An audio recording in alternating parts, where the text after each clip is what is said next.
on live. I'm going to set up the camera here. Okay. I'll have to see if I have audio and video, of course. And then we'll get this show on the road. Okay. Let's see. Do I have audio? Yes, I do. It's the Nazarite bringing you Hebrew lore from days of yore.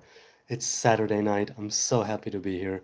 I don't know how much time I'll have, but I want to do a Q&A. It's been a pretty wonderful weekend overall, and I just want to dive right into it. So let's go. Oh, wait, you know what? I had it open and now it's gone. Hang on a second. Okay. There it is. So Seraphim Avelion asked, do you think it's okay to be brothers with Nazarites who do believe in Yeshua as the Son? What if I believe in that, but also don't view Yeshua as Yod He Vav He, or God? I read two separate thrones. Well, let's put it this way. I don't know what he means by son. If he's saying that Yeshua is the Son of God, but is not actually God, then I'm not sure exactly what that means. Oh, you know what? Wait, hang on a second. I need to turn on my earbuds so the microphone will be working properly. Hang on a sec. Come on. Here we go. And this way I think the microphone will be better as opposed to just the mic from... There we are. Good. That should be better. Let me know if you... Wait, are we good? We're not good? Yes. Let me know if you can hear me. Let me know if you can see me, if it's all good. Hello, 3 people out there. How you doing? Wait a minute. What happened? We're good? Yes? Good. I'm back. It showed me that it was like cut off for a few seconds. I don't know if it was cut off, if it wasn't cut off. I don't know what's going on. But either way, let's continue. So Seraphim Avelion asked, do you think it's okay to be brothers with Nazarites who believe in Yeshua as the Son? Well, look, if they are Jewish, right, if they're Hebrew men and women who take the Nazarite vow, then they are Hebrew Nazarites. If they happen to believe that Yeshua is the Son, I think that each person who follows Yeshua will see it differently. Since I don't follow Yeshua, right, I'm not a follower of Jesus, I'd have to ask them, what do you mean specifically? If they're saying that I believe that there's a man who lived and was a God incarnate, then that I cannot abide by. And in that, I mean, as opposed to, let's put it this way, it's not a question of whether or not I can abide by it. It's a question of whether or not, he says, is it okay to be brothers with Nazarites who believe in Yeshua as the Son? And I'm not actually sure technically what he means. He says, I don't view Yeshua as Yod He Vav He, I read two separate thrones. Well, to put the throne of a human being and equating it with the throne of the Almighty is already something that I'm not on board with, because I see a distinct and clear disconnection and connection between the Creator and creation. So if we're saying that a human being can be part of the Creator himself or herself, then that's another issue.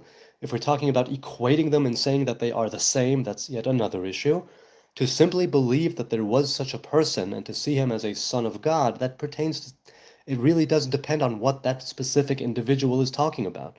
So if Seraphim of Elion is asking, do you think it's okay to be brothers with Nazarites who believe in Yeshua as the Son?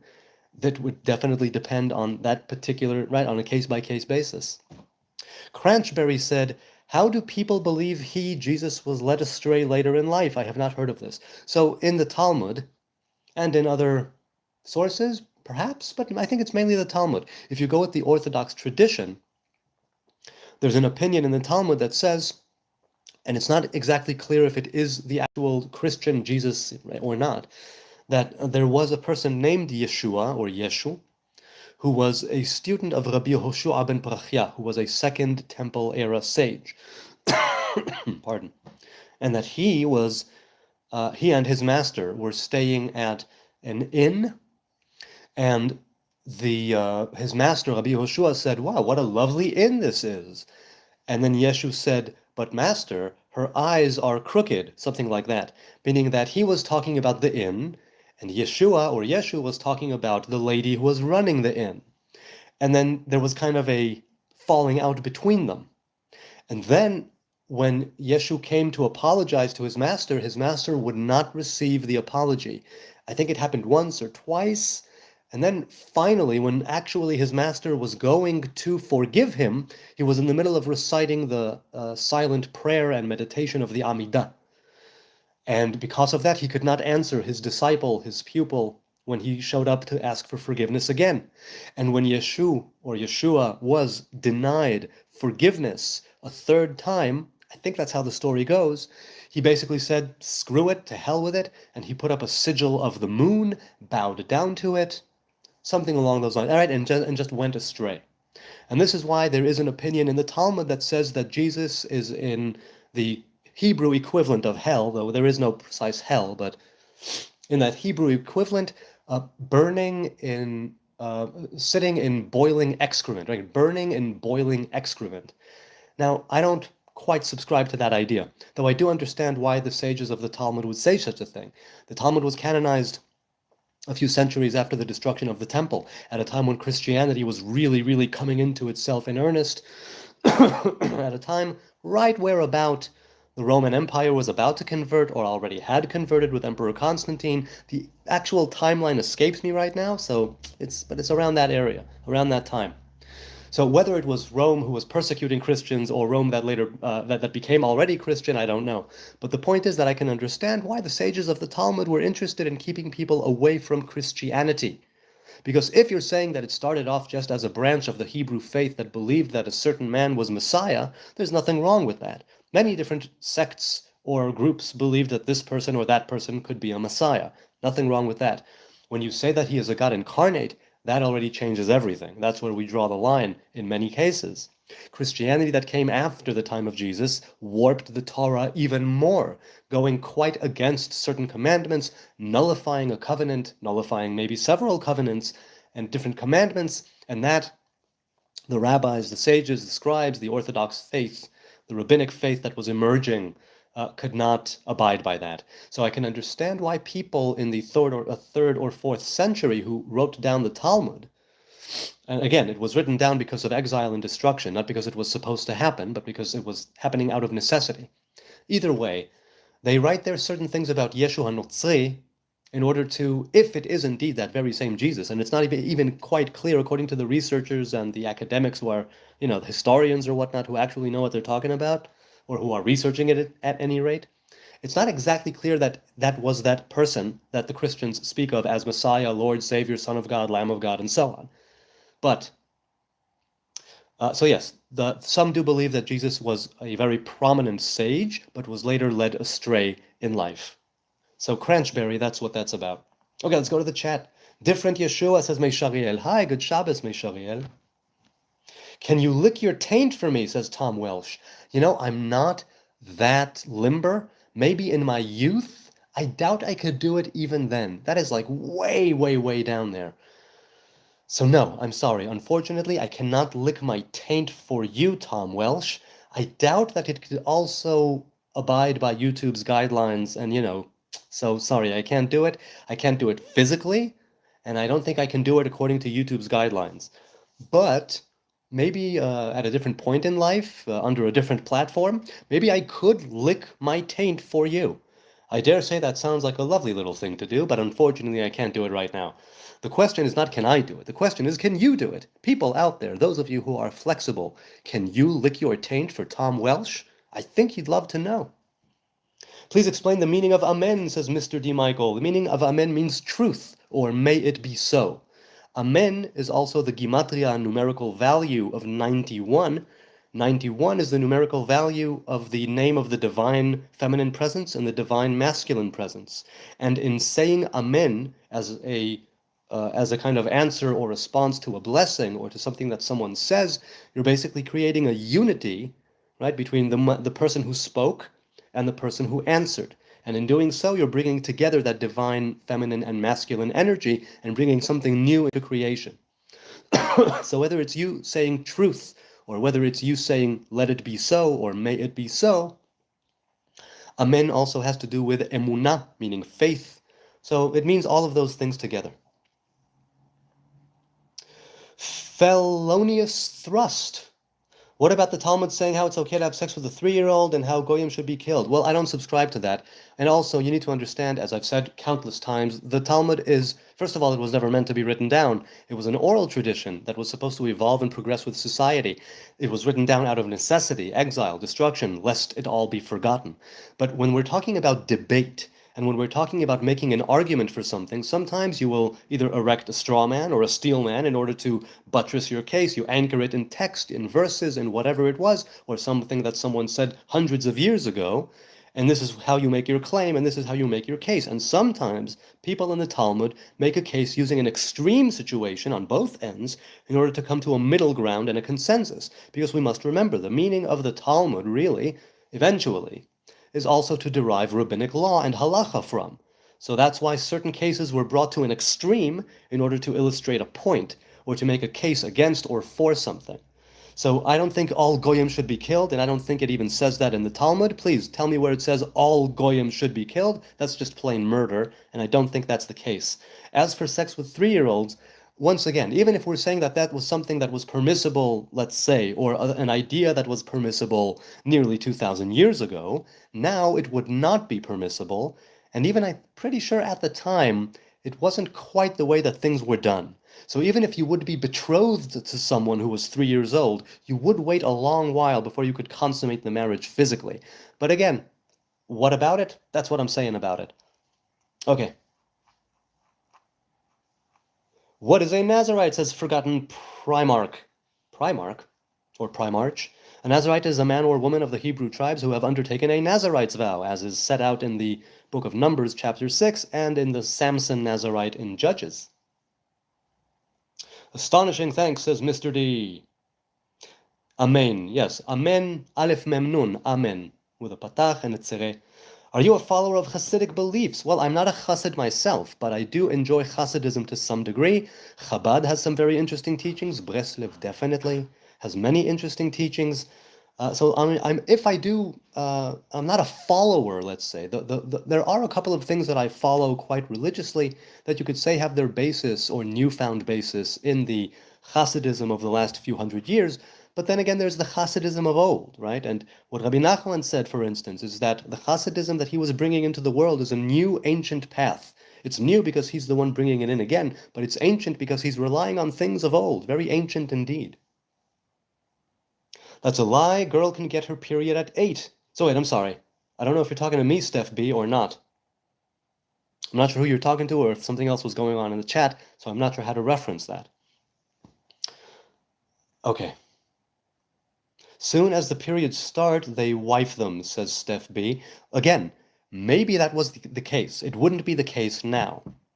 And even if it were the case, or let's put it this way, it wouldn't be the case now, and it could very well be that that was brought as part of an argument, depending on the context and the sugya, the issue at hand. It could be that certain things were brought in order to provide context, in order to provide limitations on the debate, in order to provide a certain extreme case to illustrate something in the middle. We must remember that halacha, rabbinic law, when it was derived, different people had different opinions, leading from different traditions and things that they were taught coming down from Sinai or afterwards. But a halacha was made once. That is to say that from all those different opinions and sages who brought their opinion into the fold and into the argument, eventually those who derived halacha from the Talmud later on arrived at a single case where this is halacha. And halacha meant for the masses, for the mob, for the people, what is the rule that they could follow? Sage A says X, sage B says Y, sage C says Z, and one of those became halacha. And so de facto, if you're making one of them halacha, it nullifies the other ones as being the practical way to worship and perform a commandment. But it doesn't nullify the actual idea and the philosophy which spawned that other idea that wasn't accepted into halacha. I don't know if I'm quite making, I don't know if I'm coming through right, but that's kind of what I'm saying. Free Palestine says peace 786. I agree. Free Palestine from Hamas. Free Palestine from religious oppression. Free Palestine from terrorism. Thank you for supporting the IDF and the State of Israel, peace. Thank you indeed. May we know peace and love. Okay.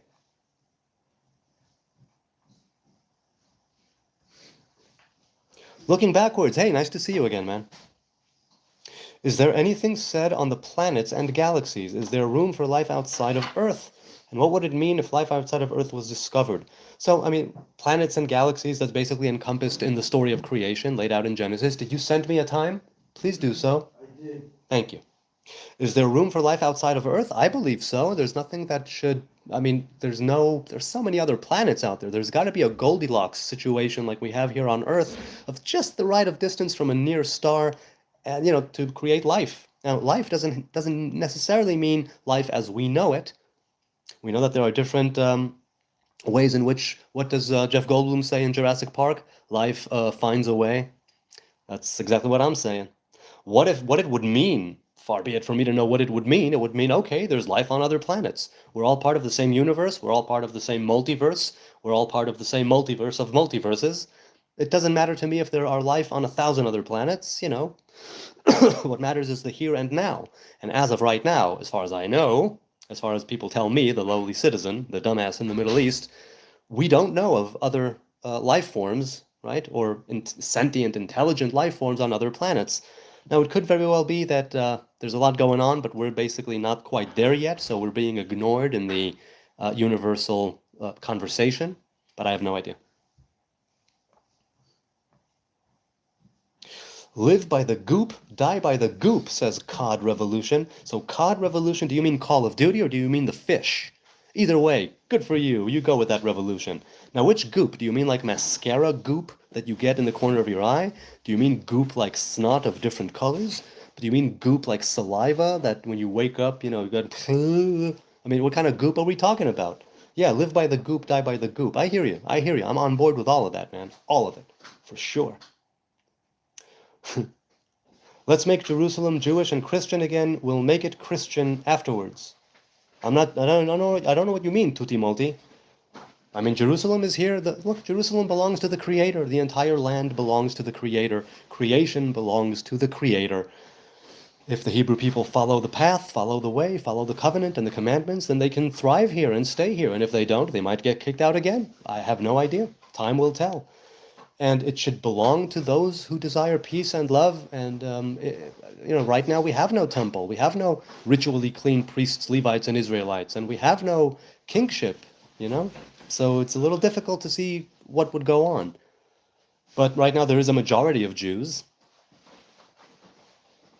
Ray M says the fact that the Hebrew text uses the word Adonai of the Messiah in Psalm 110 is good supporting evidence that the Messiah is not God. I mean, Messiah simply means anointed one. Priests were anointed, kings were anointed, prophets were anointed. They're not all sons of God in the sense that they are part of God. They're sons and daughters of God, as we all are, human beings made in the image of God.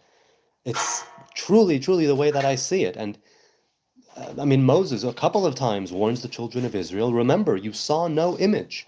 You saw no image. And even Moses himself, the father of the prophets, did not perceive God in an image in a way which he could see face to face, like maybe certain people would want to be when they say a God incarnate, right? A God made flesh. Moses did not experience that. And he experienced the height of revelation, according to the Torah. What is this, says Frederick? Well, we're just discussing faith and religion and spirituality, self-development, and that's what we're doing here on this chat. Greetings from Kabul. Hey, Kabul, is that Afghanistan? Forgive me, I'm ignorant. Right now it's escaping me. I think it's Afghanistan. Either way, greetings to you. I hope you're enjoying your weekend. Nick W. says, made in the image of Jesus Christ, who is God. See, that's what the Torah says. No, there is no God in flesh. And it's not even a question of, as some people say, oh, so you think God can't do this or that? It's like, no, that's not what I said at all. I said there is no revelation in flesh. It's regardless of what God can or cannot do, I don't know God. All I know is how God reveals himself to me. And there is no revelation in flesh, at least to the Hebrew people. Can't speak to anyone else. But a man is not God. A man is made in the image of God. Remember me? No, Kabul, I don't. I'm sorry. Maybe remind me, did you have a different username? Did we speak of something in particular in the chat? Let me know. Is God masculine or feminine? The divine presence is masculine and feminine. So I don't know God. I know the revelations of the feminine and the masculine. So that's what that is. If you speak to others, maybe they'll say differently. Me and the Father are one, says Johnny K. Well, that's good for you, Johnny K. I always said, God is clothed in many garments and revealed in many infinitely different ways. And if you can connect to your own image of God and personify that image of God in which you are created, you can cleave on to those divine attributes, and in doing so, actually make a connection with that which you cannot actually connect to. It's a little, tricky. I mean, but it happens. Ah, Kabul, yes, you asked me about the Afghan Jews, and I told you to get in touch. I gave you the number or the email of somebody in Israel, right? Did you get in touch with them? Please let me know. What year is it and why? Says Nick W. Yeah, it's Louis C.K. What year is it? That's a good one. Yeah. Angular says, in the beginning was the Word, and the Word was with God, and the Word was God, and the Word became flesh. Yes, I know, that's the gospel, but I don't follow the gospel. I'm a Hebrew man, I follow the Torah. And so the gospel is not my cup of tea, but this is. Baruch atah Adonai Eloheinu, melech haolam, she'akol niyeh b'dvaro. This evening, it's 10 to 11 p.m.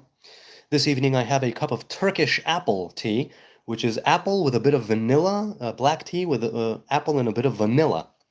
So that's cool. Can non-Jews convert to Judaism? Yes, they can. Definitely they can. What about the use of psychedelics? What is it to assist with the direct revelation of spirit? So I'm always of the opinion, I've said this many times, that the bulk of your psychedelic experience, right, experiences should be from within and not from without. Should be induced from inside of you and not from outside of you. Meaning, yes, you can have mushrooms and you can have there's the psilocybin and the LSD, the organic and the synthetic alike. You could do that, sure. Set and setting are important. Of course, if you want to do it only as a recreational thing, I'm not judging, of course, but the bulk of your mind expanding and awareness expanding experiences should come from within you, from prayer, from study, from silence, right? Or fasting, or whatever it may be that you do, as long as you do it cautiously and in measure. The bulk of your psychedelic experiences, of your mind revealing experiences, should come from within and not from something external. And should you want to supplement your inner experience, that inner journey, with something from the outside, be it psilocybin or MDMA or lysergic acid diethylamide or marijuana or whatever it is, do so. Be cautious. Set and setting are paramount. But don't make the mistake of thinking that that's the actual thing, because anybody who's ever tripped knows that after the trip is over, you need time to integrate. You need time to take the trip, its wisdom, its knowledge, what you gained from it, and actually implement it into your life. That can take days, months, weeks, whatever it is. You need to focus on the implementation and the integration of the psychedelic experience, and that's where something external and internal actually as well sometimes takes time to mature and ferment inside of you until it actually takes root, which is why it can assist with direct revelation, but it assists in an indirect way. So you sort of do something indirectly, and then through that you can achieve something directly, but it's still coming from you. You are the one who is integrating. You are the one who is implementing the wisdom that you learned on your trip. So it should still come from within. That's what I'm saying.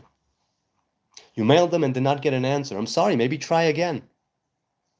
5-MeO DMT, says Timothy Levine. I have never tried DMT, but I'm definitely on board with trying it sometime. I haven't yet. Integration is very important. Yes, it is. It's paramount. It really is. Anybody can just take a trip and maybe even have a good trip. The question is now what, right? You have it, 6 hours, 8 hours, 10 hours, 12 hours, whatever it is.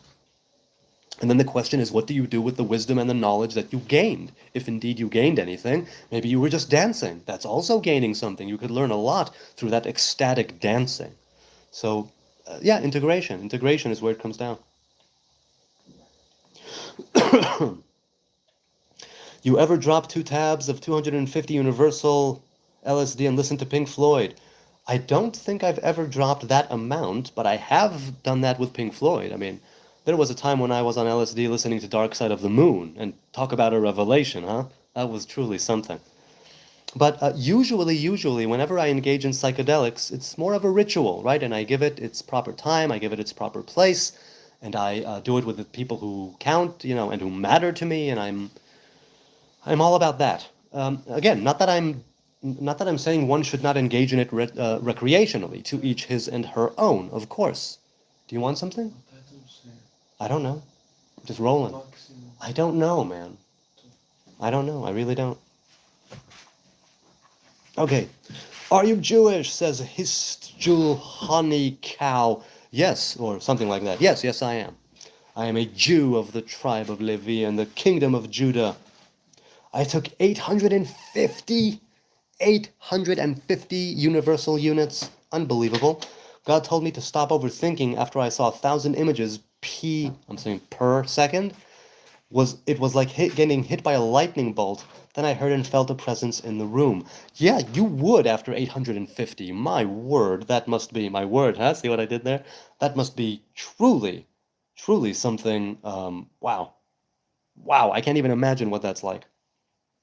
That's a ton of acid. I've never done that. Do you think they tripped in the tabernacle? Well, look, the tabernacle was a very precise place.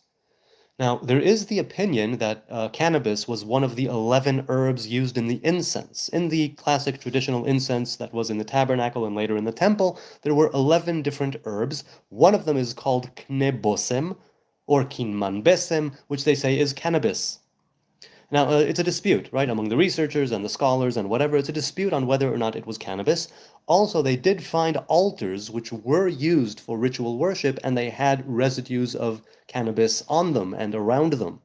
As for tripping, I think that with everything going on there, people were tripping already just from being there. If we're talking about mind expanding things, they definitely were. If we're talking about seeing reality in a different way, removing the filters, because what does, hang on, okay, because what is a trip, right? The trip, depending on the substance, of course, but the trip removes certain filters. It changes the chemical balance in your brain, right? Disrupts something or opens something up, and then you can see reality with less filters, or at least differently tuned filters. This is something that I believe definitely did happen in the temple, whether it was the Levitical choir that was singing to your very soul and penetrating you, whether it was the worship that was going on with the priests and the sacrificial offerings of animals and of vegetation, water, wine, oil, and so on, or whether it was just being there and seeing the pillar of smoke rising from the incense and hearing and listening to right and the ambiance that was happening there. I think it could definitely have a profound effect, which is why I say that that idea of a three times a year there would be a pilgrimage, right? The festival of booths, Sukkot, the festival of Passover, Pesach, and the festival of the fruit and of the giving of the Torah, Shavuot, 3 times where any male above 20 was commanded to get to the temple. Where it's like, yeah, do your thing, have a festival as a community, explore that psychedelic wild side, and leave society behind, leave your day job behind, sometimes leave the family behind for a time, for a short period of time, make the pilgrimage to Jerusalem, come to the temple with your brothers and sisters, and get wild again. Right? Joe Daniel, who's, I don't know if he's here now, but we've been having a back and forth, and he's all about that wildness, right? Rewilding oneself, rewilding Jerusalem. He's got some interesting insight into that idea of rewilding. And I've likened the pilgrimages to the Eleusinian, the mysteries that happened in Greece, something like that.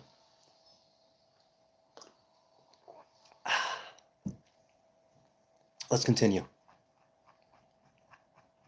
Bro, I can smell you through the screen. Thank you. I'm smelling pretty good. Thanks, Paul. I appreciate that. What are you smelling? Please do share. Do I smell like Turkish apple?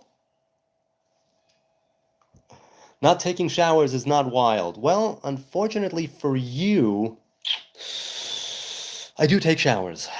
So, dude, I don't care if you're Jewish, read the damn Bible. Yes, I've read the Bible many a time, and I continue to read the Bible on a, if not daily, then semi-daily basis. Nick W. And as for coming to my king is Adonai. It's not a king in flesh, not yet anyway, and it's not a king that is, right? Right now there is no king of Israel, right now, and maybe there won't be another king of Israel, and maybe we don't need a king of Israel. As for the Christian Bible, it's not my Bible. And as for Jesus, he's just a dead man, a righteous dead man, perhaps, but a dead man nonetheless. That's all he is, no more and no less. What's your favorite fast food? Says Lawrence. Well, um, again, the veganism makes it so fast food is still, it's still vegan. So for better or worse, my favorite fast food. I mean, I suppose it's still a burger, a vegan burger in a bun, lettuce, tomato, sauces, whatever the case may be. You smell smelly, says Peace 786. I mean, I'm not too bothered by my BO unless it's really, really overpowering, and it doesn't get to that. I shower on a regular basis, so, you know. But I do smell smelly, I suppose. I could. I don't right now, but okay. It's okay to smell smelly. Boycott Israeli businesses, says Peace 786. Yeah, good luck with that. You know how many innovations and inventions Israel brought into the world? There's a very good chance that the phone or computer that you are watching this on right now, and that the Pentium chip inside of it, or whatever it is that's inside of it, was thought up by some Israeli or some Jew. So good luck with that. Boycott as much as you want. As long as Israel keeps on being at the pinnacle of science, medicine, industry, and all that, I'm afraid that you are on the losing side of that particular battle. But whatever makes you feel good inside, if you want to think that you're on the right side of history, and if you want to virtue signal by boycotting Israeli businesses, you go right ahead, Paul. No, not Paul. I'm sorry. Who was a Peace? You go right ahead. Truly. Are you from Jamaica? Asks Skipper Jones. Are you indeed a skipper? Do you sail a boat or a ship?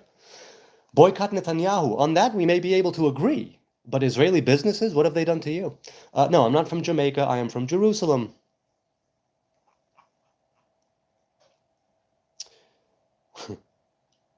That's funny but fair, says Serrania. Well, funny but fair. That's what I'm going for. You look sloppy, man. For real? How don't you see it? Obviously, Mark Johnston, obviously I look sloppy, but I don't conform to what people like you might think is the way to be. I choose to look this way, I choose to talk like this, I choose to broadcast like this.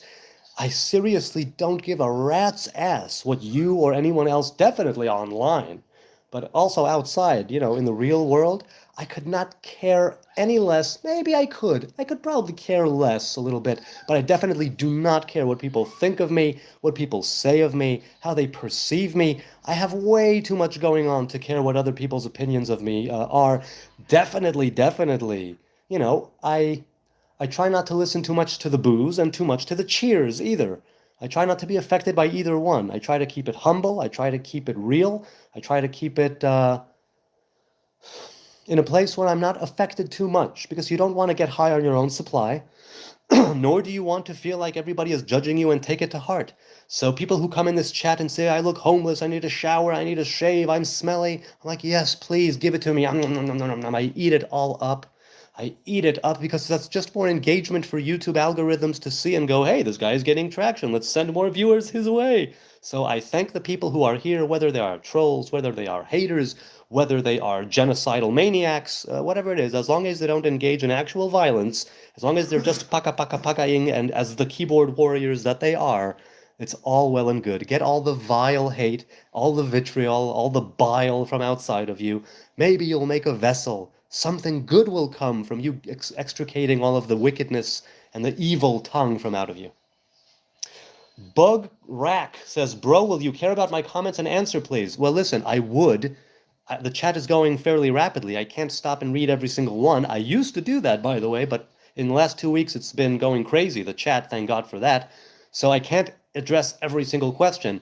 Either somebody repeat it, please, a few times, and I'll see it, or perhaps tag me at Hebrew Nazarite, and it will come up, I'll see it like with a highlighted sort of thing, and I'll be able to address it. I'm sorry if I don't get to every single question or comment, but if you definitely want something and it's not in the chat, leave a comment on the channel, on one of the posts, in one of the videos, whatever it is, and I'll get to it, because I do answer every single comment that I see. Sometimes YouTube doesn't notify me immediately, sometimes it takes I don't know what, but I do answer every single comment that I see. answer or address it to the best of my ability, I mean. So it's not that I'm ignoring you. People in the chat, I'm not ignoring your questions. I simply cannot physically answer them all and see them all as they're coming in. Are you a Hasidic Jew, says H. Busta? No, I'm not. I enjoy Hasidism, and a few of my regular ongoing practices are Hasidic practices, but I'm not a Hasid. I never was. I did have elements of Hasidism. Let's put it this way. Before I let the hair grow wild, I had long side curls, which is considered a Hasidic thing, but I was never a specific Hasid of a specific Rebbe. So I'm not a Hasidic Jew. Bro, says young holy soldier. Ooh, a holy soldier, are you? What regiment? What battalion? Lenny says, hello again. Hi, Lenny. I always find it fascinating and equally frustrating how people are so naive about others' lived experiences and lifestyles. Just because someone has different beliefs doesn't mean it's bad. Yeah, look, people want their confirmation bias, consciously or unconsciously. And when they are faced with something that's different, be it something external like me that doesn't strike them as aesthetically pleasing, not what they would consider good looking in any way, not what they would consider being worthy of treated as a human being, then it really challenges them because they're like, oh my God, what is this person? Why am I seeing this? Who is this person? Even in just the way that they look, they're already challenging what I consider to be right and true. I must do something about it in order to confirm my own biases and make me feel good about myself again, lest I actually need to face myself and my feelings of judgment. I'm pretty sure that's what's going through their heads, but I can't swear. So yeah, I hear you. You choose to look dirty. Okay, I get it, but it's your health. You project sickness. First thing I thought when you came into my algorithm is this guy's sick. Well, listen, man. I have been vegan for 15 years. I get my blood drawn at least once a year to stay on the up and up and to make sure that nothing's going on. I barely ever get sick, even when I'm around kids, and I have kids of my own, and even when I'm around kids little kids get sick all the time, and I barely ever get sick. I work out regularly. I eat clean. Even before, I was vegan. I ate kosher, which is fairly clean, or at least, it has the capacity to be clean. So, however you want to slice it and look at it, I'm a relatively healthy individual by the grace of God. So if you want to think that I'm sick, by all means, you can think that I'm sick. Nobody is taking that away from you. If it makes you feel good about yourself and you say that that's what I'm projecting, but let's look at it objectively. All you're seeing right now, right, is a wild beard because I don't shave and wild hair because I don't cut my hair. I'm speaking fairly eloquently. I could do better, right? I'm speaking at a relatively loud voice, loud enough for you to hear it and understand what I'm saying. I'm not experiencing any twitches or tics. I'm not sneezing or coughing too much, right? Which means that what you consider to be, oh my God, he looks sick, is simply long beard and long hair. So if that's the criteria by which you judge health, then more so, you should be judging the fact that if I was truly sick, my hair would be falling out. I wouldn't be able to speak at the level that I speak and at the volume that I speak, and I would be looking truly sickly. So if you consider long hair and a beard to look sickly, I'm sorry to inform you that many people throughout ancient history looked like this. And because, that's the way that it was. If they were male humanoids, there's a chance that they let their hair grow wild and their beards grow wild. And I fail to see how you're equating this with sickness or health. But, that's your thing. The cough didn't help. Well, look, I've had a cough on and off for about a week. I'm fighting it. I'm doing better. I was also, again, I'm around kids. So my throat is not scratchy, but still sometimes something feels stuck there. So I do need to cough. Also, I've been going live almost daily, sometimes for a couple of hours. And that takes a toll on my voice, but I want to keep doing it. So that's also partly why I'm coughing. But I'm definitely not feeling sick. I don't have a fever. I don't have an illness, unless you consider, being a Nazarite ill, and some people do. But that's, I'm here with a cup of tea. I still don't quite understand, and maybe I'm just not seeing it, right? What you would truly consider to be sick about me. Now, if you're talking about mentally ill, that's a whole other spectrum. I'm definitely a little bit mentally ill, and we're never going to survive unless we get a little crazy. So I am a little crazy for sure, and that's how I'd like to keep it. Just enough crazy in me. Other than that, I'm relatively healthy, so that's how I see it. Okay. Shalom uvracha, lo stam, says Glopig. Shalom uvracha. Hello and greetings and peace to you as well. Blessings to you as well. You are sloppy and lazy. It's so obvious, says Mark Johnston. Okay, once again, I've got a wife and kids. I have a day job. And, I manage to be lazy sometimes over the weekends, but otherwise I'm pretty much doing things a lot of the time. So once again, that shows a lot more about you than it does about me, because if you're going to pass judgment on some rando on the internet just because you don't like the way that they look, that's completely you projecting your own insecurities. And not only are you doing that, but you're just broadcasting it to the chat and saying, I am a very weak man who can't stand other people who look different from me, so let me try and knock this other person down and insult them, even though I have no idea what they're on about and who they are. Let's do that just so I can make myself look taller by comparison. And that is a very childish thing to do, not to mention asinine, and some would consider it downright rude. But I know that people on the internet are rude. I know that they are unkind. I know that sometimes they are truly weak-minded, myself included. But if you're going to go on some rando's live stream and say that they look sick and not back it up with anything other than, when I saw you, that's just you projecting your own insecurities and your inability to actually confront something that you don't associate with health. So, I mean, are you 11? If you're 11, then that's okay. You're allowed to do that. If you're anything above, let's say, 12, then you should know better. But that's just me, not judging, just saying.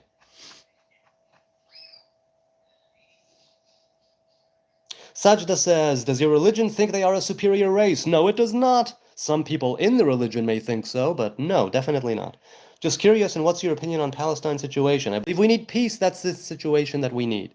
We need peace. We need to get Hamas out of the picture. We need to uproot and take out the terrorism from their midst.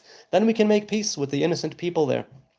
And, as long as the religious extremism is taken out of the equation, I believe that we can build bridges towards peace. But the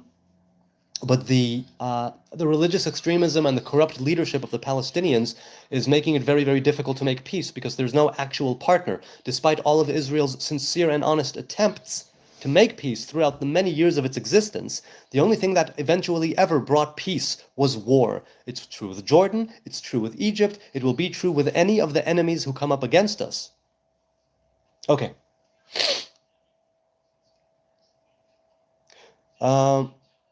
So as for being a superior race, some people might think that, and I think that anybody who claims they are superior to anybody, they need to back it up with action. They need to actually live up to what they say. If they do think they are superior, people can think whatever the hell they want to think. The question is, now what? Are you actually superior? How are you superior? Show me. Otherwise, it's just plain old virtue signaling that is tantamount to nothing. Literally nothing. Not even, more so. If you're going to say that you're a superior, but you're not backing it up with anything, and you're just virtue signaling and wearing a crown that is not yours, then that's even lower than the ordinary individual who keeps silent, right? It's better to stay silent and be thought a fool than open one's mouth and remove all doubt. And people who go around virtue signaling, saying that we're some chosen people and we are superior, it's like, okay, prove it. If you're going to say that, prove it. But I definitely don't say that. I think that we were selected for a certain task. Other nations were selected for other tasks. That's just the way of the world. That's simply the way it is.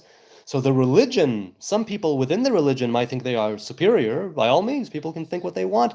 Are they backing it up with any action? Then maybe then there will be some truth to the claim. But as for the religion, no. If we break the covenant, we get kicked out, That's the way it goes. Let's see. America first, says Mark Johnston. Yes, America first. If you're American, it should be America first. Why would America be anything but first? Obviously. Is that not obvious? Workin925 says, poop. I'm sorry, is that you answering somebody, or is that you saying poop? I'm all for poop. Oh, I dare say I'm making some poop right now. Gloop says it's sad you have to learn history about everything just for people to not tell you that you should die. Well, look, if you're a Jew or a Hebrew man or woman online, everybody and their sisters are going to come and hate on you, everybody that does have the inclination to do so. But like I said, I'm all right with it. All they are doing is feeding the YouTube algorithm and sending more people my way. I have zero problem with it. If they actually get to violence, physical violence, that's where I draw the line. But if they're just going to write on their keyboards or tap on their mobile phones, then that's just weakness and immaturity and just foolishness, right, on their part. So, go outside, man. See, once again, Nick W says this dude dodges the hard questions. Once again, man, I'm not dodging anything. I'm looking at the chat, I'm seeing something come in, and I address it. If you want me to actually address a question and I'm not getting it in the chat, my apologies. Leave a comment. I answer every single comment. Anybody in the chat, if I'm not getting to your question, I'm not avoiding you. It's not like I see it and go, that asshole doesn't merit an explanation, or no, screw that. No, not at all. I would love to address any question that comes my way. I physically can't do every single one of them, or maybe you just don't see how fast the chat is moving. But it is, at least on my end. So if you do want something addressed or answered, if I can answer, then by all means, leave a comment. I answer every single comment. Do so. You will see that I will answer, or at the very least, address it and say, I don't know, I'm ignorant, which I do many times, because I'm ignorant. I'm looking for a gold palm dial, no date, says Ace Live. A gold palm dial, no date? I don't know what that means. Somebody enlighten me. The Rothschilds are the real kings of Israel, says Big Arms DK. Okay, are they still around, the Rothschilds? I mean, probably, presumably. Are they still the rich folk that they were? Why do y'all have chopped dicks, says Strafe Starf Bat? Well, because the covenant between God and Abraham is that we remove our foreskins. That's why we have chopped dicks. It is a symbol of a covenant that is spiritual, made in the flesh, which is physical, and in doing so, the males of the Hebrew people, right? They show that they want to take the organ which brings life into the world, and we chop off the cover, and in doing so, we reveal life in the world. Something like that. Also, there are some people who, practically speaking, say that pardon me, they say that when you chop off the foreskin, that that the nerve endings there, of course, are severed, and so you are less sensitive. Now, some people see that as a positive. Some people see that as a negative, right? It's like it's a positive if you want to last longer. It's a negative if you want to have more sensation. And I know that I've spoken to people online, albeit not face to face, that were circumcised and tried to grow it back or went through some procedure. Spoken to people who had a foreskin for many years and then either converted or they had phimosis and they had to chop off the foreskin or whatnot. People, by and large, said that the difference is not that huge, pun not intended, and that they were happy that they did it, especially those obviously who needed to do it for medical reasons. Now, there is no specific medical reason to chop off the foreskin of an 8-day-old human boy. But there is the religious and spiritual and traditional reasons, and that's the primary one. Right? The covenant of Abraham. Do you support oral circumcision? Well, if by oral circumcision you mean speaking in a way where you submit your tongue to the Lord and circumcise, like, you circumcise your heart and you unclench your stiff neck, if you mean it allegorically or metaphorically, one of those, then yes, I do. I don't know what oral circumcision means, so you'll have to tell me. Sober says, stuff I've heard you say definitely makes way more sense than anything I ever heard while having the Catholic Church pushed on me. Well, look, there's a reason why I took a step back away from organized religion and strict halacha in the last 14 or 15 years. Certain things that I saw did not align, right? The doctrine and the practical elements did not quite align for me. Certain values and things that were pushed on me, I didn't see them actually come to fruition in the world. And so I had to think to myself, what's going on? There's a great discrepancy here in some things that are fundamental. So I appreciate it, but please, sober, do your own research. Don't take my word for it. Take every single thing I say with a grain of hummus, because I'm not a sage, not a scholar, not a rabbi. I'm not an educated man. I'm not a learned man.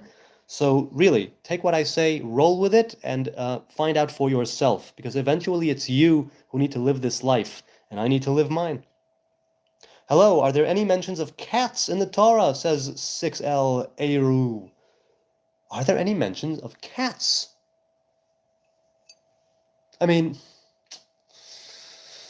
in the Torah, I don't think so. But I'll continue thinking about it. Okay, going down. Wow, so much going on in the chat. So much going on. I'm going to go down. Can you answer, do you believe in the Dajjal? I don't know what Dajjal is, so I don't know if I can believe in it or not. So there's your answer. Someone please tell me what Dajjal is, and I'll be able to address it. Luke says, yeah, like the wigs aren't really kosher in my opinion. Shawls would be better, but that's an opinion. Well, hey, the idea of women in wigs is a great controversy because you say on the one hand, it's not her real hair. That ought to be covered, and it is a hair covering because it's something covering her hair.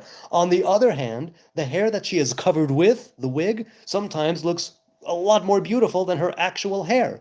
And so if the idea is to remain chaste, right? If the idea is to remain modest, and yet you're wearing something that attracts the male gaze, then are you actually doing it or are you not doing it? Is it just a head covering or is it something that's supposed to attract attention?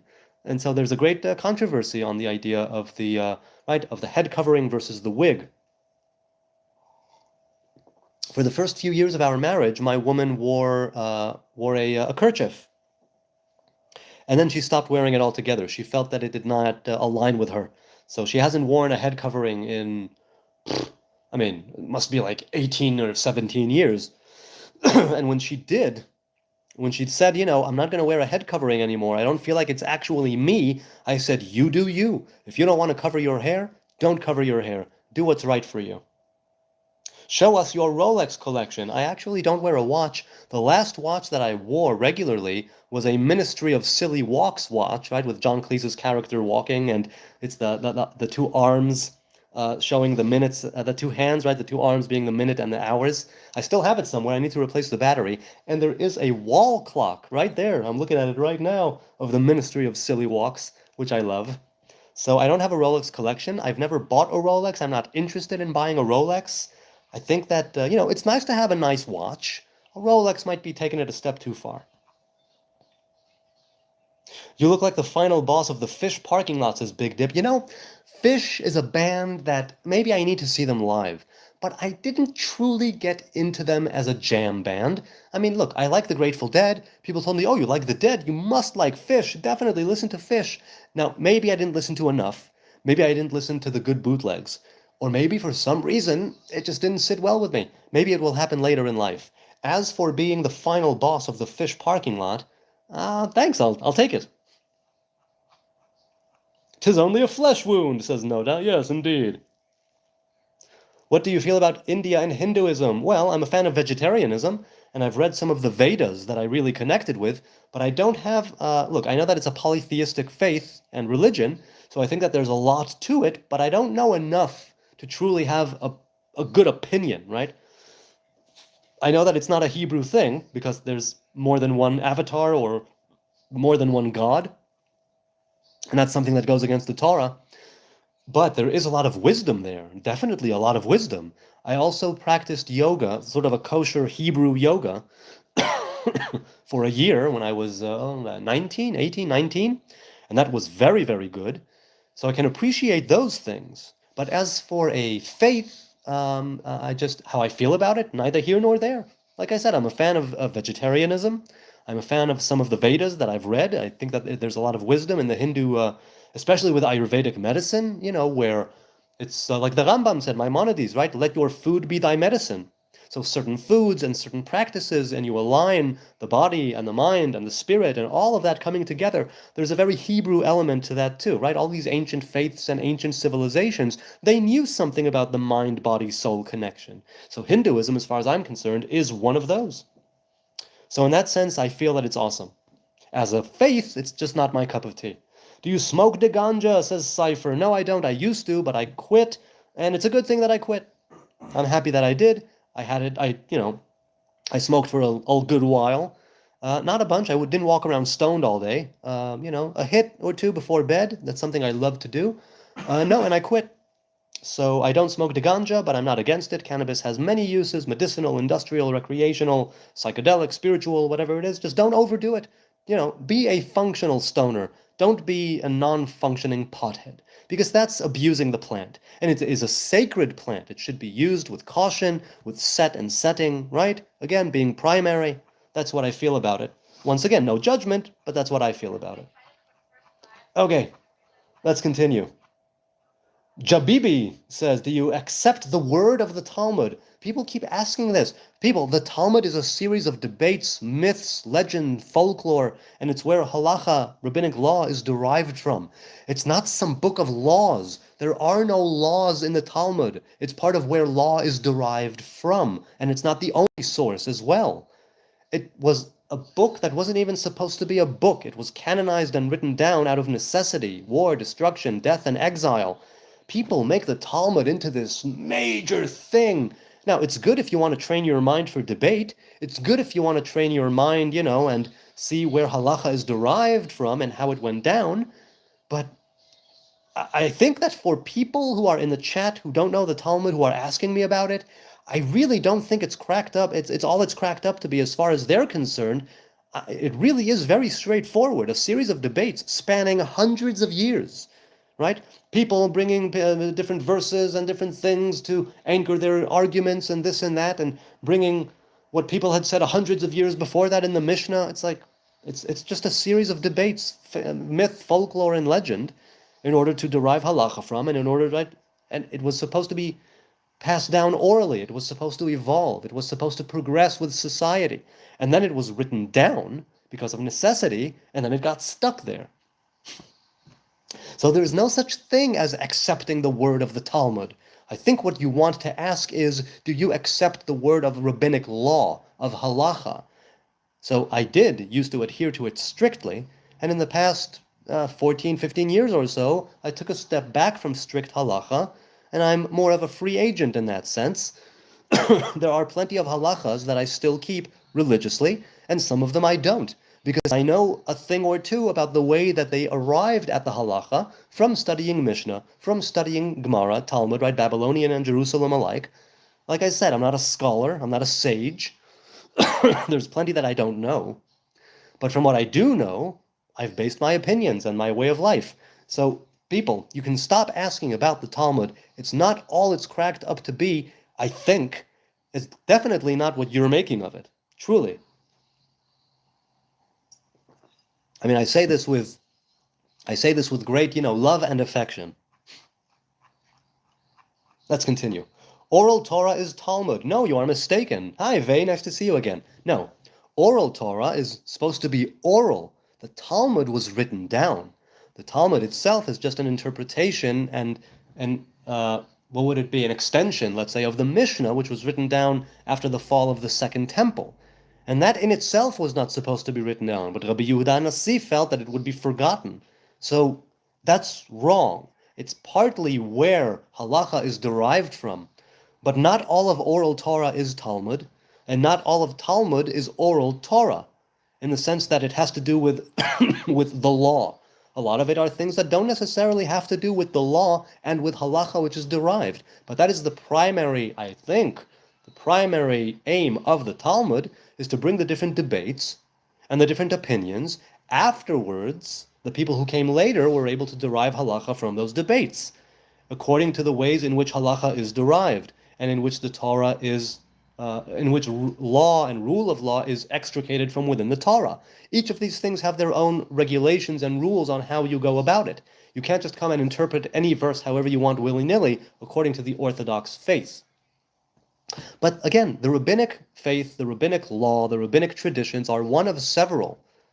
So even that in and of itself, even though it is the rabbinic tradition, orthodoxy, that survived more than all the others, the rough and long exile, It still doesn't mean that it's the only one. And to wit, it is not. We have the Karaites, we have the Essenes, we have others. So, yeah, that's kind of wrong. It's part of the oral law, but it's not the entirety of oral law. Also, it's not oral, it's been written down, which makes it, hey, nothing, good to see you. I don't know if you're talking to me or not, but all right. Your bush hides your penis. Are you talking about George Bush? Senior, junior, hiding my penis? Nope, still there. Are you allowed to use electricity today? Well, I'm in Israel, so Shabbat ended a few hours ago. If I do use electricity, it is by setting a timer and letting it happen of its own accord. So I don't have to physically push any buttons or flip any switches or do anything like that.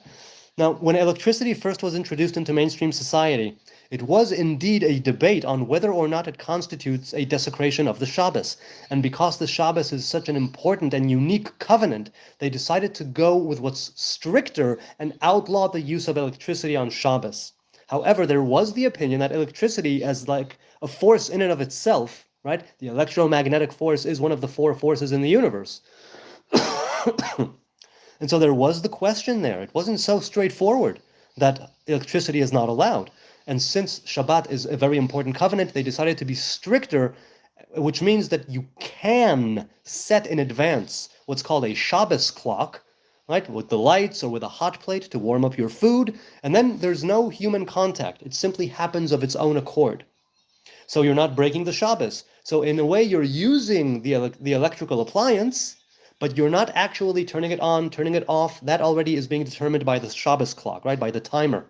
So I don't use electricity on Shabbos, meaning that I don't flip things on and off and turn things on and off, but I do use electricity in the sense of that the lights go on and off, the hot plate goes on and off, and on that we heat up our food. We have a hot water urn with water that is kept at a specific temperature for the remainder of the Shabbos, right, for tea, coffee, what have you. So I don't use electricity. Other people, let's say conservatives, reforms, and others, do use electricity because they go with the more lenient opinions at the time that said, no, electricity, you're good to go. It's not a question of making fire, and it's not a question of having a certain labor, which is outlawed. But Orthodox tradition did indeed outlaw electricity if there's direct human intervention which causes the electricity. If there is indirect human intervention or a preset timer, then on the Shabbos, it simply happens of its own accord. 8x9 4h jid 0. Oh, I'm sorry, that was my penis. Who said that? Where are you from originally? From Israel. Aid 118. So, oh, it was Chingapinchi. Chingapinchi. I hope that addresses it. But okay, let's continue. Down in the chat. Did your fams come from Europe? So my family came from Judea. They were kicked out to Europe, and then they made their way to the States, and now back to Judea. So my family came from all those places, but originally we are from the people of Judah, right? From the kingdom of Judah. That's why we are known as Jews. How long does Shabbat last? Roughly 25 hours. From just before sunset, or in Jerusalem, 40 minutes before sunset, on Friday, until the stars come out Saturday night, which translates into 25 hours. A wandering people created a book based on racism and claimed it from God. Yes, that's one way of looking at the Bible. That definitely is one way of looking at the Torah.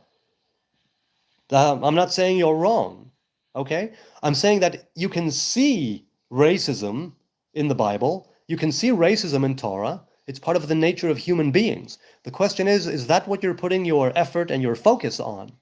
Because you can also see wisdom, kindness, and benevolence in the Torah if you choose to see that. And so I choose to pick and choose. I pick and choose everything. I cherry pick everything, and I make no apology. But I choose to stick more with the light than the dark. But this is a world of good and evil. We have good and evil inside of us, right? And outside of us. Which means that the Torah, written by people for people from divine origin, is something that has good and evil inside of it, because it's meant for people who have good and evil inside of them. So what is it that you're putting your attention on? What is it that you're putting your focus on? What are you trying to get out of the Torah? If you want to see evil and wickedness and racism, you'll see it. Definitely. Anybody can become a Jew by converting, says Vin Diesel. That is correct. That is correct. Aid says, you think you can kick people out of their homes because your holy book said it's promised to you thousands of years ago. No, that is false. The reason why we think that we can kick people out of their homes is because they attack us and they lose, so we get to take their territory. And that's how it is with every single war that's been fought where territory was, won over. And the fact is that Israel gave back the Sinai and Israel gave back plenty of land. Also, if you're talking about stolen homes, what about Jordan? They could have established a Palestinian state any time between 1948 and 1967. They didn't do it. Go to them. What about Egypt? They could have established a Palestinian state in Gaza. It was under their control from 1948 to 1967. Why don't you go to them? You don't go to them because it's easier to go to the Jew. It's easier to cast aspersions and accusations against a people because you're bitching and crying about the fact that you lose a war time and time again, that you restart time and time again. So I'm sorry to break it to you. I really am, my sweet summer child. No, and I don't mean to be condescending. That was a condescending thing to say, but it really, really, really is, it boggles my mind how people can think that they can start a war repeatedly, lose repeatedly, a war that they began, and then cry to the rest of the world, oh, those Zionist pigs and apes, they took our shit, oh no! Yeah. Let's continue. He's not European, says Vey. No, I have European ancestry as a result of exile. Exile from this place, Judea. It boggles my mind how dirty you are, says Jonicus. Thanks, Jonicus. I am a dirty, dirty Jew. Why you should come here and spank me.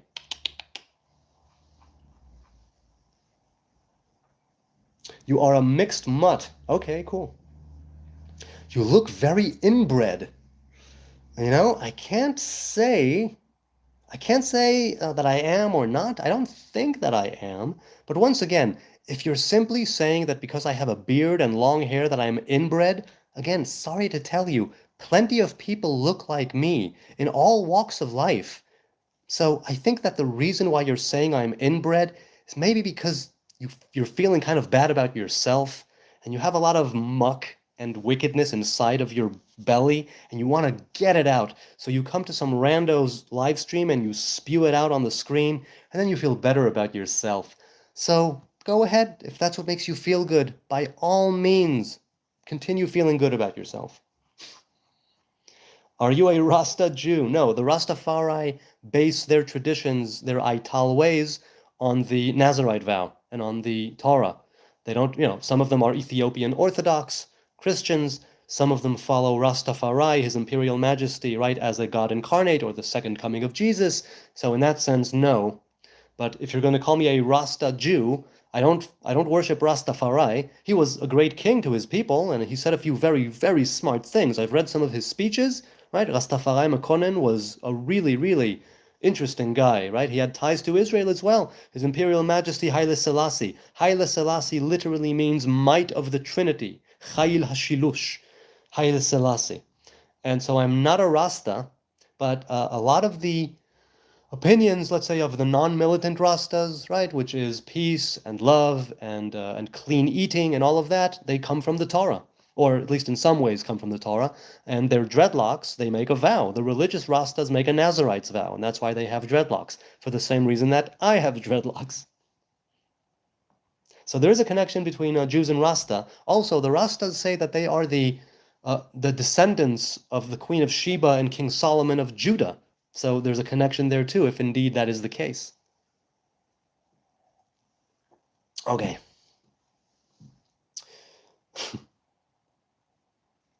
Knowing your people are on the verge of everyone hating you. What do you mean the verge? Everyone already hates us. That's okay. We've been hated throughout the entirety of human history. And it's like, what are you going to do? People hate Jews. Probably because they hate themselves and they need to, again, just attack somebody. So, that's the way it goes. Hippocrates, are you a doctor? Says spaghetti locks. Yeah, they're just regular Nazarite freeform organic dreads. That's all that these are, right? Some of them are Congoed. This is still just regular hair, right? It never locked up. Maybe it will at some point. I don't know. At this point, I doubt it. It's been like 15 years, but I have no idea. How is the family doing that you put on the street, says Drex. Well, A, I didn't put any family on the street.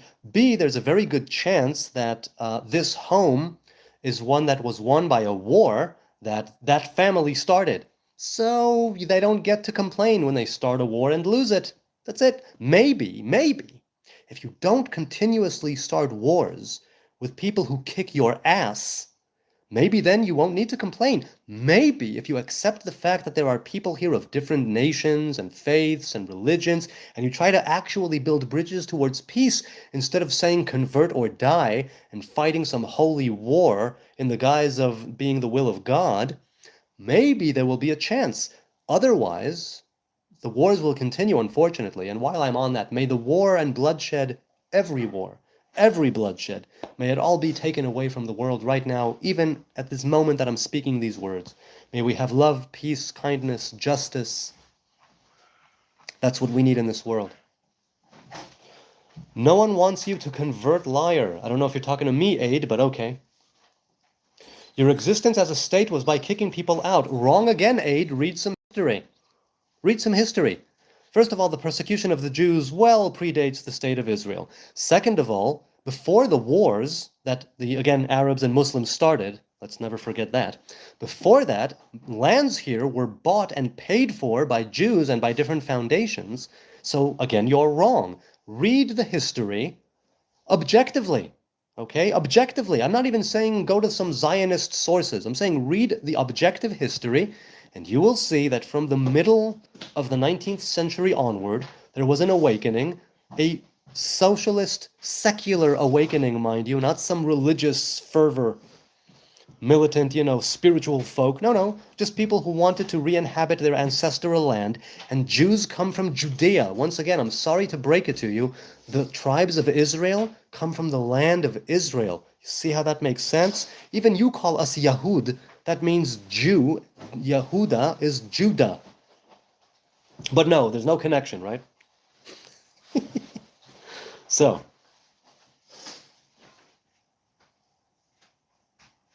kicking people out. Yeah, if you start wars and you lose, maybe you'll lose some land. That's the way it goes. You don't start a war and then get to complain about it and cry victim. Don't start a war, right? Otherwise, screw around and find out. Long live Israel, says Gilbert or Gilbert. Gilbert, thanks, man. I appreciate it. It's not just Israel. I want our cousins and brothers and sisters all around to live in peace with us. I don't want this place to be just Jewish. I would love it if other people could be here and we could live side by side with the people who hate our guts and want to slaughter us all. Unfortunately, they are fighting a religious war, a spiritual war, an ideological war. It's not about land, it's not about territory, it's about them getting their way, and if they don't, they cry victim. That's literally all that this is. And their way is just one of two things: convert or die. That is it. Islam in the Middle East, that's what it is. Convert or die. In this place, anyway, that's how it goes down. The Jews were offered a state in South Africa, and they said no. Yes, this is actually true, stinky farter. First of all, I appreciate a good stinky fart, so good on you. But if it's too stinky and you're too farty, see a gastroenterologist, okay? Don't mess around with your gut. Most of your immunity is in your gut. You don't want to screw around. As for the Jews being offered a state in South Africa, it's correct. There was always a longing for Zion and for the land of Israel. Like I said, our ancestral home, that's the land of Israel, not South Africa. However, I am of the opinion, and I'll say this again, despite people saying, what, really? If the world truly got off our backs and promised never to raise a sword against us ever again, and just to let us do our own thing, really, I would be willing to leave the land of Israel and go somewhere else with everybody together. It's not going to happen. But technically, I would be willing to do it, hypothetically, if the world just got off our backs and let us do our thing and not persecute us and not annihilate us and not genocide us and not want to wipe us off the face of the earth. To just let us do our thing. So, yes, the Jews were offered a state in South Africa. And they said no, because we didn't want that. We wanted Zion. We wanted Jerusalem. That is the place to which we were praying for thousands of years. We mention it every day, a few times a day in our set prayers. And that's the place that we were coming from, and that's the place that we were returning to. We did not want to settle, and rightly so. It's our ancestral home. Jews come from Judea. Jews wanted to return to Judea. That's all it is. Next time there won't be an offer. Thanks, Vey. I appreciate that. Yeah, and I'm pretty sure that that's why the state of Israel is in a constant state of emergency, constantly fighting wars, battles, and skirmishes with a variety of opponents and elements on a variety of different fronts. Successfully, I might add, or else we would not be here. Golda Meir famously said, if the Arab world put down their guns, their weapons, right, if they laid down their arms, there would be peace. If Israel laid down its arms, there would be no Israel. And you can't deny that. It's written right there in the Hamas charter, right? The whole place should be Islam. The whole place, the entire world needs to be under the banner of Islam. Definitely places that used to be under the banner of Islam, like in this place, right? The Christians and the Muslims were fighting over it during the Crusades. The Ottoman Empire was here for hundreds of years, if I'm not mistaken.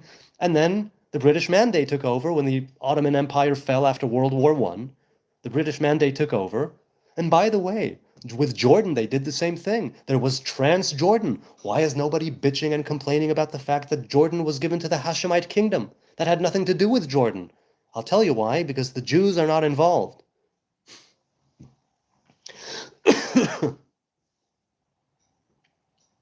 John says, I thought the Jews weren't allowed to return to the land until the Messiah comes. No, that is one opinion. It is not halacha. Can you explain that in the Nazarite perspective? I won't explain it in the Nazarite perspective because it doesn't have to do with it. I'll explain it in the sense that you have two ways of going about it, okay? Either you have a spiritual returning to the covenant, a physical returning to the commandments, and as a result of that, the people return to their land, or you have people returning to the physical land, and on top of that, the spiritual element is then poured once the physical vessel, a state, a government, an army, is created, right? So you have one way or the other, and you can bring verses to back up either claim, right? Whether it's the Song of Songs, whether it's Ezekiel and the dry bones, right? The three oaths in the Song of Songs, Shir HaShirim, or whether it's the actual Torah that says, right, that when you repent, then you can go back to the land. And so there's a great question. Have we repented enough in order to merit coming here? Is the state of Israel legitimate from this perspective of the religion? And some say no. Some people say, primarily in the ultra-Orthodox anti-Zionist groups, sects, they say no. If you're a Jew, you're not a Zionist. If you're a Zionist, you're not a Jew. Because if you were truly Jewish, you'd know that you must wait for God to literally bring you to the land, and you would not go against the word of God and go there before your time. Others say, no, the land is our ancestral home. It has nothing to do with religion, nothing to do with faith, nothing to do with any covenant. It's simply where we come from, right? The second wave of Zionism, right? We have biblical Zionism and modern day Zionism. In the modern day Zionism, the people who made the first pilgrimages and who settled here back in our home were socialist, were secular. They didn't want anything to do with religion. It was simply where we come from and where we are returning to. So there's no Nazarite perspective per se. But there is that idea that some people say that we are allowed and we should, and others are saying we are not allowed and we should not. So it's a difference of opinion, and there's not one that's better than the other, which is why you thought, because some people do think that. So if you, John Stamos, if you thought the Jews weren't allowed to return, some people would agree with you. But on the other hand, like I said, Ezekiel and the dry bones. First, you raise the physical body, and then you call the spirit to dwell in it. First, you make a state, then you have the divine presence rest in it. Just like the temple, just like the tabernacle. You build a physical building, and there's a divine revelation, a presence that dwells. You see what I'm saying? Okay.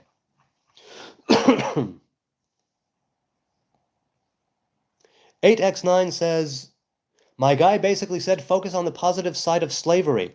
I don't know where you're getting that from, but if you want to find slavery in the Torah, you'll find it. It doesn't mean that it's the way to behave. All it means is, if you're going to have slaves and handmaids, here's how to do it. I liken it very much to marriage, right? There's a commandment called a get. If you're going to divorce a woman, you have to do it in a certain way with a certain document, okay, called a get. So that's a commandment. On the other hand, nobody would be so foolish as to say that you ought to get married and then get divorced in order to fulfill the commandment of the get. No, that's stupid. The idea is you should get married. If you get divorced, here's how you do it. Same thing with the Nazarite vow. It doesn't say you ought to be a Nazarite. It says a man or a woman of the Hebrew tribes who wants to be a Nazarite, here's how it's done. But there's no commandment to be one. In the very same way, there's no command to take slaves. There's no commandment to acquire slaves, whether it's for life or whether it's for 6 years and then set them free, whatever the case may be. It just says if you're gonna do it anyway, and many people did and many people still do, unfortunately. If you're gonna do it, here's how you do it. But you're mixing up a commandment like with an injunction. Do you see what I'm saying? That's not the same thing in this case. Are you allowed to eat grapes? No, John, I'm not allowed to eat grapes. Raisins, wine vinegar, wine of grapes, anything of the grape fruit, I am not allowed to partake of. Command to sodomize prisoners. I don't know what you're talking about, Dame Shaman Soul. Dame Shaman Soul. I don't know what you're talking about. I know that there have been different allegations levied against interrogators who were, in prisons and whatnot, who had sodomized prisoners. I think that's awful, and I condemn such tactics. So there is no commandment to sodomize prisoners, and I don't think that that should be done, personally. Okay. Do you realize Jesus would have looked exactly like this clown? I don't know if you're talking to me or someone else. Presumably someone else, because I didn't mention Jesus. I used to have Manischewitz wine or grape juice during Passover. Okay, cool. Good for you. There are different types of wine. Let's say a Nazarite is allowed to have pomegranate wine, let's say. I don't, because I cut out all alcohol. But you're allowed, just not grape wine, right? You're allowed to have grain vinegars, rice vinegar, right? The industrial vinegar, let's say, that's from the grain, but not balsamic vinegar, for instance, or white wine or red wine vinegar. Dude, can you lower that? Lower that, please. That guy. Okay. Yahweh, says Vey, was a demonic deity that Christians eat up as holy. Well, I know that Yod He Vav He and others, some of the names of God, not the deity itself, the name of the deity is not the deity, it's just a name. Let's make the difference right there. I know that certain names were part of Canaanite canon, and that the Hebrew tribes sort of adopted them and Hebrewized them and koshered them, as it were. But, words like El. Hang on. Daniel! All right, never mind.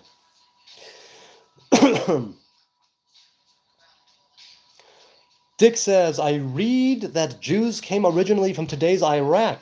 They were expelled from there. Is it true? No, there are many Jews that come from many Arab and Muslim countries. When the Jews were expelled, they went to Europe, they went to Asia, they went to the Arab nations, the Muslim nations, the Arab nations in the peninsula and whatnot. There are Jews from Libya and Jews from Yemen and Jews from Iraq and Iran and Syria and Lebanon and Jordan. There are Jews from the States, there are Jews from Poland and Germany and everywhere. The Jews went everywhere. So, yes, they were expelled from all kinds of places. After the establishment of the State of Israel, there was an actual ethnic cleansing, and you can look this up, don't take my word for it.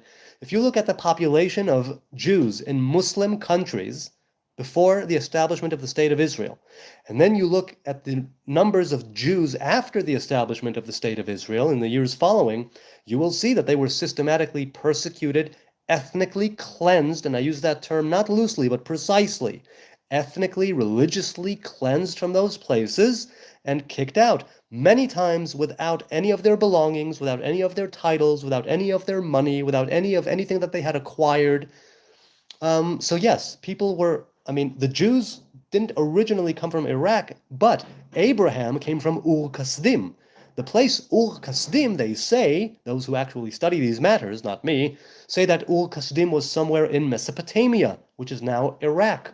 right? So Mesopotamia was one of those cradles of humanity, and they say that's where Avram came from. And it's also why he's called Avram HaIvri, Abram the Hebrew. Why do your people kill children, says Hassan? Well, because when Hamas puts children in front of them in order for them to die for the cause, then they will die because... Good for you. Okay, go for it then. Go for it. Yes, Hamas uses their non-combatant and innocent people, their own population, as cannon fodder in order to then turn around and use them in propaganda against the state of Israel, who does as much as can be done. Again, look this up, you will see that I'm telling the truth, in order to minimize the civilian casualties, while Hamas does everything in its power to maximize civilian casualties. That's how they operate. And if you don't believe me, cool, look it up. They had billions of dollars in aid, and they spent it all on war and terrorism. They didn't give any of it to the population. They didn't build bomb shelters. All of the tunnels that they used were used for their own freedom fighters. It's all terrorism. So yeah.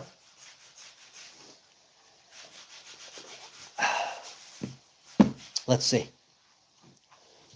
Jews were cleansed from Iraq. Yeah, Jews were cleansed from a lot of places, not to mention the expulsions, like from England and from Spain hundreds of years ago. These things happened. This is recorded, proven, written history. Now, yes, you can make the argument, yes, history is written by the victor. It's like, yes, but the victors are the ones who did this. The victors are the ones who wrote down this history, not the Jews. So,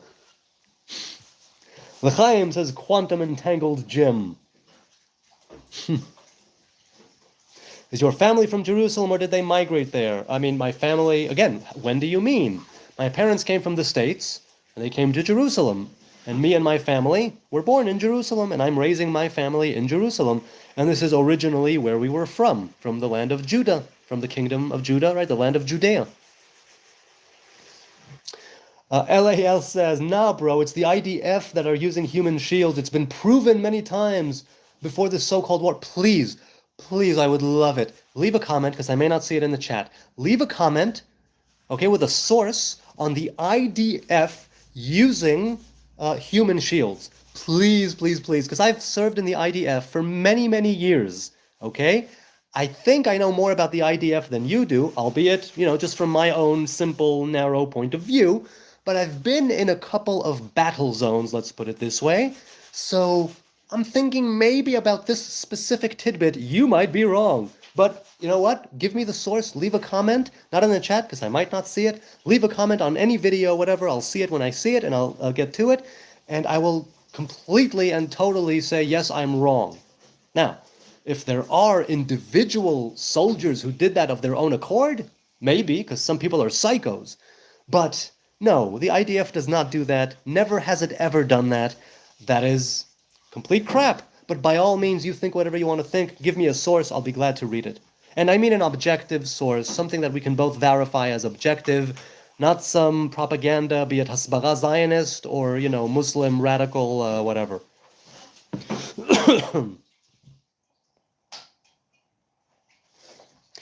8x9 says, ran from Iraq, chased out of Egypt, colonized Canaan, kicked out of Palestine, returned to Iraq, brought to Germany just to colonize. I don't know what you're talking about. Again, it's not colonization if you're actually going back to your own ancestral home. Colonization means that you have a colony and a mother state. But if Judea is the mother state, there is de facto no colonization. People have no idea what colonial means. They throw these terms around and they have no idea what they're talking about. But okay, whatever you say, man. Whatever you say. Yo bro says, what? How do I get a Jewish girl if I'm Christian? Well, if the Jewish girl is dating non-Jewish people, I say get some game, but be truthful to who you are. And if you're a Christian and you want a Jewish girl who only dates Jews, you'll have to forsake your pagan god Jesus and go with, the Hebrew God. That's basically how that happens. Ulai lo. Do you support Bibi Netanyahu? No, I do not, Sebastian. I haven't voted in over 20 years, and I will vote in the next election if it's only just to get him out and get some new blood into the government. Because, it just can't continue this way. It truly, truly cannot continue this way. What's your thoughts on Zionism? Again, I've said this so many times. I'll say it in a nutshell. There's biblical Zionism and there's modern day Zionism.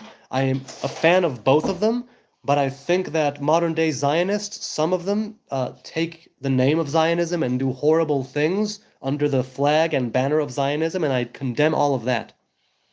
So there. Why do Palestinians think they own land that isn't theirs? I don't know what Palestinians think. I know that the land belongs to the Creator, not to anyone else. Okay. What are the sins in the Jewish Bible? Well, what do you mean? To sin means to miss the mark. We have 613 commandments traditionally. 365 thou shalt nots, 248 thou shalts. Not everybody can perform all of them at any given time. Some are for men and some are for women. Some are for priests and some are for kings and some are for prophets and some are for Nazarites. And so it's very, very different. Okay. I will say goodbye. It's been an hour and a half. Thank you, each and every one of you, for your time and your kind and gentle attention. I deeply appreciate it. I'm sorry I couldn't get to everything. Leave a comment. I'll get to every single one of them. I guarantee that. If YouTube notifies me, and sometimes YouTube does not, take that into account as well. I really deeply appreciate the subs, the likes, the views, the haters, the lovers, the people who say I should kill myself. It's all good. It's all good. Love and affection, positive vibration. Let's have a wonderful new week. Those of you whose Saturday is Sunday, have a wonderful weekend. Enjoy your God's day. I will see you, God willing, tomorrow for another live stream, maybe at night. I'm not sure when, maybe in the middle of the day. I don't know. I hope to catch you again. Until then, goodbye. Be blessed. Be a blessing to others. Be the light in other people's lives. It'll come back to you. Karma. It's real. All right. Goodbye from Jerusalem. God bless.